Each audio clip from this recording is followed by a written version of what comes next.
Hello friend, स्वागत है आपका रघुवंशी क्लासेस में। आज हम देखेंगे पर्यावरण के टॉप 15 क्वेश्चन। ये मेरी तीसरी वीडियो है 1000 क्वेश्चन की सीरीज में। इस वीडियो में हमने कवर किया है 15 क्वेश्चन। इन 15 क्वेश्चन को सॉल्व करते टाइम हम देखेंगे कि हमारे तकरीबन 30 क्वेश्चन सॉल्व हो गए हैं। तो आइए देखते हैं अपने सबसे पहला क्वेश्चन, ग्रीन हाउस प्रभाव क्या है।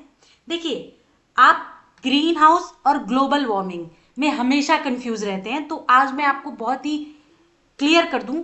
ग्रीन हाउस और ग्लोबल वार्मिंग मैं शॉर्ट फॉर्म में लिख रही हूं, जी, greenhouse effect, right, versus global warming. ये दोनों अलग अलग चीजें नहीं है। आप ध्यान दें, ग्रीन हाउस इफेक्ट क्या है और ग्लोबल वार्मिंग क्या है। ये छोटे पैमाने पे है, ये जब बहुत बड़े पैमाने पे होता है तब होता है। और इसको अगर आपको किसी अनपढ़ व्यक्ति जिन्होंने शिक्षा नहीं ग्रहण की है उनको समझाना हो तो दोनों का मतलब क्या होता है, तपन, उमस। ठीक है, तो आइए देखते हैं हमारा क्वेश्चन क्या कह रहा है। ग्रीन हाउस प्रभाव क्या है, what is the green house effect. तो मानव गतिविधि के कारण पौधों की संख्या में गिरावट आना, ये तो इसको आप क्या बोल सकते हैं, डिफॉरेस्टेशन बोल सकते हैं इसको। अपने वायुमंडल के कारण पृथ्वी की सतह का गर्म होना, बिल्कुल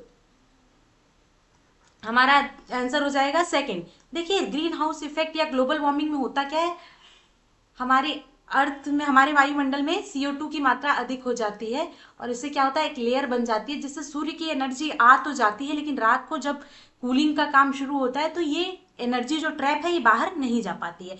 चलिए खैर, ग्रीन हाउस इफेक्ट क्या है, it is the warming of earth surface due to its atmosphere. ये आपको समझ में आ गया। ये बढ़ते हैं अगले क्वेश्चन पे। ओजोन रिक्तीकरण के लिए जिम्मेदार गैस है। अब ये क्या है भला, रिक्तीकरण। तो the main gas responsible for ozone depletion, hmm, छह।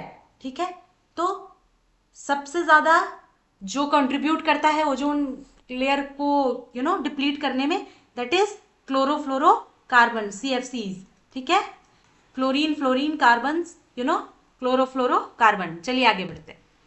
समताप मंडल में उपस्थित ओजोन निम्न में से किस तरंग से रक्षा करती है। Ozone present in stratosphere protects from which of the following waves. देखिए, मैंने आपको बताया था ओजोन O3 30 to 32 किलोमीटर पे इसकी सांद्रता अधिक होती है वायुमंडल पे। कहाँ पाया जाता है, स्ट्रेटोस्फियर। 90% ओजोन हमारा स्ट्रेटोस्फियर में पाया जाता है और इसको बोलते हैं गुड ओजोन। अब आगे के क्वेश्चन में मैं बताऊंगी कि गुड मैंने क्यों यूज किया, क्या कोई बैड ओजोन भी होता है। ठीक है, ये मैं अपने इसी सीरीज में आगे के क्वेश्चन में बताऊंगी। खैर, समताप मंडल में उपस्थित ओजोन निम्न में से किस तरंग से रक्षा करती है। अवरक्त से नहीं, दृश्यमान से नहीं, पराबैंगनी, यूवी रेज। ठीक है, यूवी रेज क्या होती है, ये अगर डायरेक्ट हमारी पृथ्वी पे आ जाए तो स्किन कैंसर मैंने डिजीज बताई थी। आपको और क्या हो सकता है, मोतियाबिंद हो सकता है, मोतियाबिंद और अल्सर, और कुछ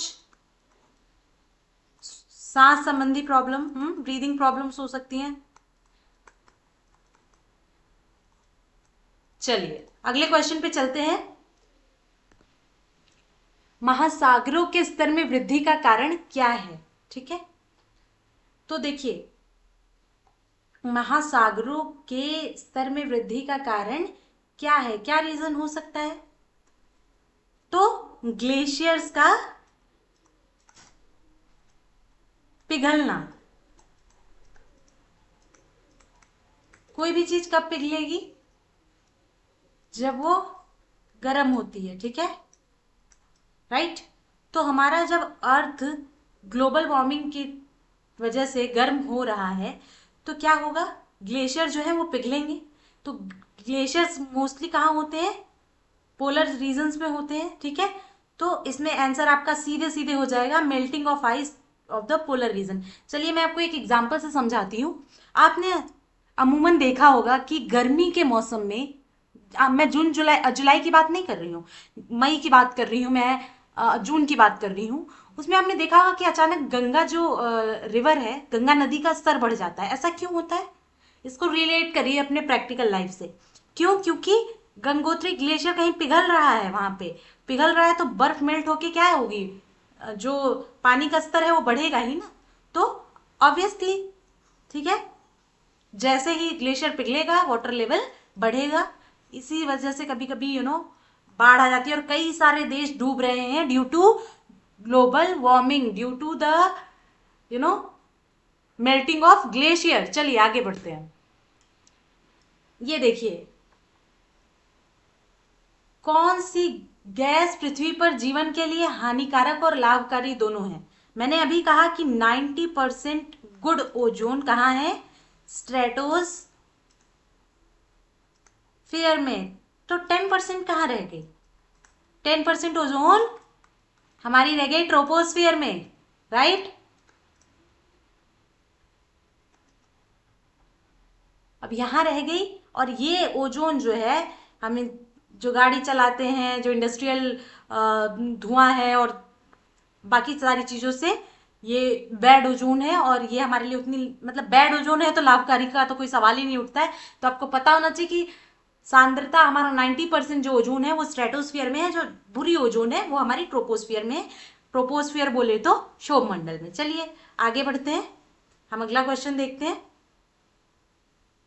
इसका आंसर ये होगा। चलिए, ताजमहल को अम्लीय वर्षा से विकृत होने के लिए सरकार ने ताज ट्रोपोजियम क्षेत्र में हवा साफ करने का सुझाव दिया था। देखिए, हम लोगों ने सुना था कि एसिड रेन होती है, कहाँ कहाँ होती है एसिड रेन? नॉर्वे में सबसे ज्यादा। लेकिन एसिड रेन इंडिया में भी होती है। और क्या है मतलब एसिड रेन का? मैंने बताया था कि पीएच स्केल होता है। पीएच स्केल क्या होता है? 1 to 14 तक होता है। इसमें नापते हैं कोई चीज कितनी अम्लीय है, क्षारीय है, ठीक है, न्यूट्रल है। तो अगर 7 से कम है, ठीक है, पानी का पीएच मान, तो क्या है वो? अम्लीय है। तो इंडिया के कई शहरों में, जैसे इलाहाबाद हो गया, आपका आगरा हो गया, यहाँ पे एसिड रेन होती है। तो क्या हुआ इसमें से कौन से शहर शामिल किए गए थे? तो देखिए आप, आपका आगरा, फिरोजाबाद, मथुरा और भरतपुर, ये तीनों तो यूपी के डिस्ट्रिक्ट हैं, ठीक है। ये भरतपुर राजस्थान का है। अब आप सोच रहे होंगे कि ये राजस्थान के डिस्ट्रिक्ट को क्यों लिया? तो आप जब इंडिया का मैप देखेंगे तो भरतपुर डिस्ट्रिक्ट जो है हमारे आगरा मथुरा वाले हिस्से से टच होता है, वहां हमारा राजस्थान टच होता है। तो उसके 2-3 डिस्ट्रिक्ट हमारे यूपी से टच होते हैं। देख, तो आपको पता लग गया इस क्वेश्चन का आंसर। पीएच वैल्यू आपको पता लग गई कि 7 से कम होगा तो एसिडिक रेन होती है, और स्पेसिफिकली 7 से भी नहीं, 5 पॉइंट समथिंग होता है, उससे कम होता है तो उसको बोलते हैं। और इससे क्या होता है कि हमारी जो मिट्टी है वो भी प्रदूषित होती है। 7 होगा तो न्यूट्रल होगा, और 7 से ज्यादा तो क्षारीय होगा, ठीक है, क्षारीय। चलिए आगे बढ़ते हैं, अगला क्वेश्चन देखते हैं। वायु प्रदूषण नियंत्रण अधिनियम कब लागू किया गया? देखिए, कुछ चीजें इतनी मिलती जुलती होती है कि हमें आते हुए भी हम गलती कर देते हैं। तो चलिए देखते हैं इसमें आंसर हमारा क्या होगा। पर्यावरण संरक्षण अधिनियम हम लोगों ने कल देखा था। पर्यावरण संरक्षण अधिनियम, ये हमने देखा था कल। ये किस ईयर में आया था? 1986। अब बात हो रही है वायु प्रदूषण नियंत्रण की, ठीक है। तो ये हमारा इनेक्टेड हुआ था, ये लागू हुआ था हमारा कानून 29 मार्च 1981। ध्यान रखिएगा इस डेट को। चलिए आगे बढ़ते हैं। असम में किस प्रकार के घर पाए जाते हैं? असम, ये है आपका इंडिया,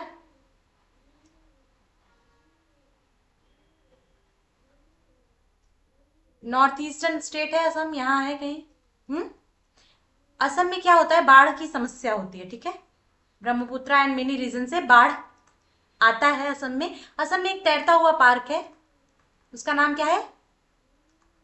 केबुलम जाओ समथिंग, ठीक है। स्पेलिंग मेरी, मैं अगर लिख ना पाऊँ तो इग्नोर कीजिएगा। बस मैंने आपको प्रोनाउंसिएशन बता दिया। चलिए, तो असम में बाढ़ से बचने के लिए क्या होता है कि देखिए, बाढ़ आ रही है, आप एकदम सरफेस पे घर बनाएंगे तो डूब जाएगा, तो बांस का यूज करते हैं और उनका फर्स्ट फ्लोर यहाँ से शुरू होता है। बांस और लकड़ी के यूज से वो अपना घर बनाते हैं। तो आपका आंसर हो जाएगा bamboo and wooden. Which type of house is found in Assam? तो बैम्बू एंड वुडन, ठीक है। ये देखिए, बड़ा इंटरेस्टिंग क्वेश्चन है। लिंग हु फेन हांगकांग में रहने वाले लोगों द्वारा खाया जाने वाला व्यंजन है, या निम्नलिखित में से किससे तैयार किया जाता है? तो देखिए, अगर आप वेजिटेरियन हैं तो इसका मतलब ये नहीं है कि दुनिया में सब वेजिटेरियन ही है। कुछ लोग सांप, चमगादड़, मेढक, ऑक्टोपस सब खाते हैं और बहुत ही चटकारे ले लेकर खाते हैं। तो देखिए, इसमें से जो होगा, हांगकांग में एक सांप है जिसकी डिश बनाई जाती है, तो उसको बोलते हैं लिंगहू फेन। उस सांप को ही लिंगहू फेन बोलते हैं। और इंडिया में भी कुछ स्टेट्स में ये सांप को मार के खाया जाता है, उसकी डिश बना के खाई जाती है, ठीक है। इंडिया में 2। और जब ये हांगकांग की बात करें तो लिंगू फेन किसका डिश है? सांप का है। चलिए आगे बढ़ते हैं। जब केरल में लोगों के एक समूह को तेलुगु माध्यम का स्कूल खोलने की अनुमति नहीं दी जाती है, तो कौन से मौलिक अधिकारों का उल्लंघन होता है? ये कौन सा मौलिक अधिकार है यहाँ पे? संस्कृति और शिक्षा का अधिकार, ठीक है। सबको है अपना कल्चर को सेव करने का, ठीक है। चलिए, हमारा जो है फंडामेंटल राइट्स कहाँ से कहाँ तक है? 12 to 35, ठीक है।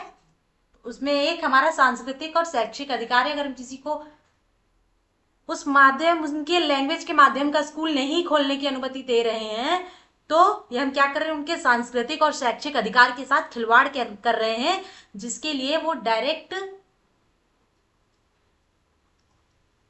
चाहे तो एससी चाहे एचसी में अपील कर सकते हैं, अगर उन्हें स्टेट परेशान कर रही है। स्टेट मतलब सरकार। चलिए आगे बढ़िए।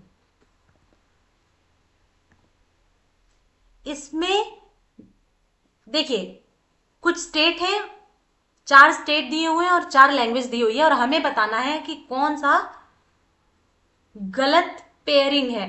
तो चलिए देखते हैं इस क्वेश्चन को। कोंकणी, कोंकण, गोवा, वेरी, ये तो बिल्कुल ही बच्चों वाला है। महाराष्ट्र में मराठी बोली जाती है, आपको बिल्कुल पता है।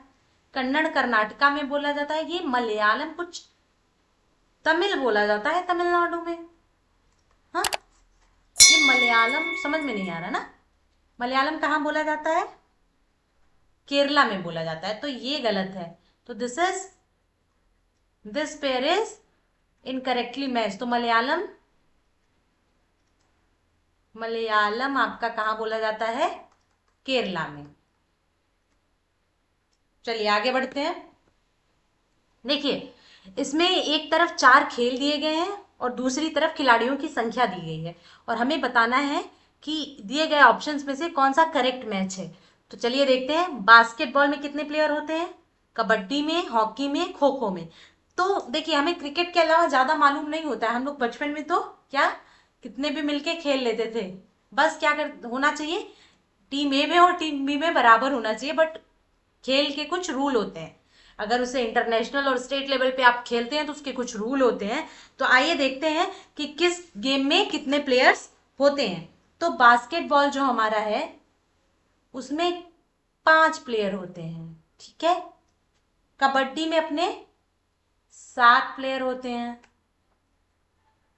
हॉकी में अपने कितने होते हैं, कोई बता सकता है? 11। खो खो में 9। अब देखिए, कभी कभी क्या होता है, इस टाइप का अगर मैच द फॉलोइंग आ जाता है तो आते हुए क्वेश्चन भी लोग गलती में, मतलब जल्दी में गलत करके चले आते हैं। तो आप बड़े ध्यान से ऐसे क्वेश्चंस को किया करिए। बास्केटबॉल में कितने? 5। तो देखिए, कहीं कहीं दूसरा ऑप्शन दिया है बास्केटबॉल में, देखिए पहले से ही हमने पता कर लिया। ए का सेकंड, बी का थर्ड, कबड्डी में थर्ड मतलब 7वां, सी का हॉकी में 4th। तो ये हमारा जो दूसरा आंसर है वो करेक्ट हो जाएगा। आपको ये पता होना चाहिए कि किस खेल में कितने खिलाड़ी होते हैं। आपके क्रिकेट में कितने होते हैं ये तो सबको पता होगा। क्रिकेट में आपके 11 होते हैं, ठीक है।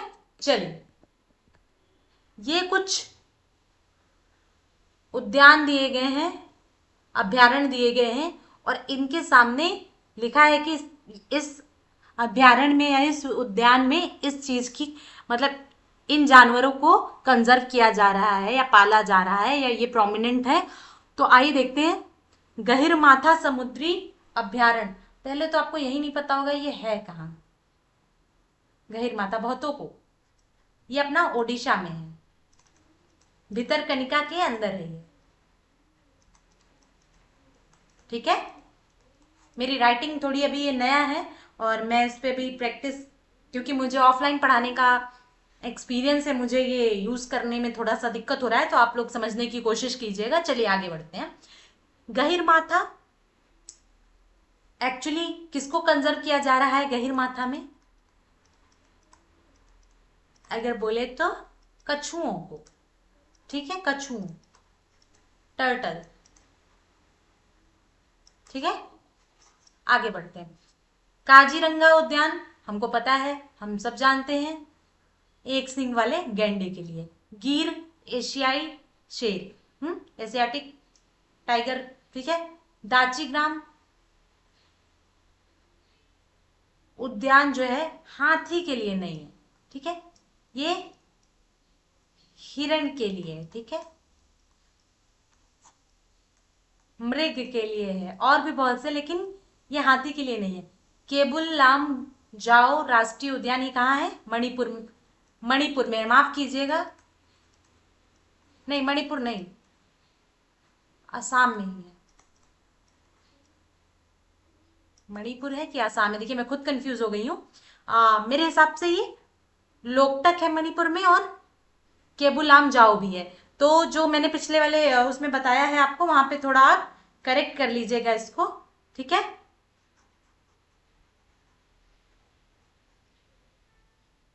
जल्दी जल्दी में मैं बोल गई, उसको आप देख लीजिएगा। केबुलाम जाओ मणिपुर में है, ठीक है, तैरता हुआ पार्क, ठीक है। आसाम में क्या है अपना? आसाम में है अपना एक सबसे बड़ा द्वीप जिसको बोलते हैं, उसकी जगह पे मैं बोल गई केबुलाम जाओ, जबकि वो है आसाम में अपना है क्या, सबसे बड़ा नदी द्वीप है माजुली, ठीक है, जिसको गलती से मैंने बोल दिया केबुलाम जाओ। केबुलाम जाओ क्या है? ये मणिपुर में है,